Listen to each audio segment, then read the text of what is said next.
ఈ టీవీలో గత కొన్ని సంవత్సరాలుగా మంచి రేటింగ్స్తో కొనసాగుతున్న సీరియల్ మనసంతా నువ్వే. మనసంతా నువ్వే సీరియల్లో యాక్ట్ చేస్తున్న ప్రతి యాక్టర్కు తమ క్యారెక్టర్స్ ద్వారా ఆడియన్స్లో చాలా మంచి గుర్తింపు లభిస్తుంది. ఇక రీసెంట్గా ఈ సీరియల్లో ఉన్న ట్విస్టులన్నీ రివీల్ అయినప్పటికీ నెగిటివ్ రోల్లో ఉన్న మధు గురించి నిజాలు మాత్రం బయటకు రాలేదు.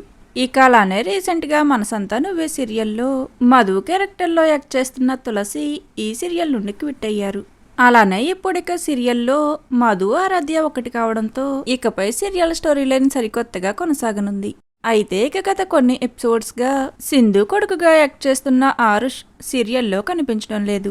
దానితో మనసంతా నువ్వే సీరియల్ ఆడియన్స్ అంతా రిషి సీరియల్లో ఎందుకు కనిపించడం లేదు, తను సీరియల్ నుండి క్విట్ అయ్యాడా అంటూ తమ డౌట్స్ ను షేర్ చేస్తున్నారు. అయితే రిషి క్యారెక్టర్ లో యాక్ట్ చేస్తున్న ఆరుష్ వేరే ప్రాజెక్ట్ లో బిజీగా ఉన్న కారణంగా ఈ సీరియల్ కు అటెండ్ కాలేకపోతున్నట్లుగా తెలుస్తుంది. మరి త్వరలోనే మనసంతా నువ్వే సీరియల్లోకి రిషి తిరిగి రీఎంట్రీ ఇస్తాడా, లేదా రిషి క్యారెక్టర్ లో మరొక యాక్టర్ ఎంట్రీ ఇవ్వనున్నారా అనేది చూడాలి. మరి మనసంతా నువ్వే సీరియల్లో రిషి క్యారెక్టర్ తిరిగి రీఎంట్రీ ఇవ్వాలని మీరు కోరుకున్నట్లయితే లైక్ చేసిన అభిప్రాయాన్ని షేర్ చేయండి. Thank you for watching.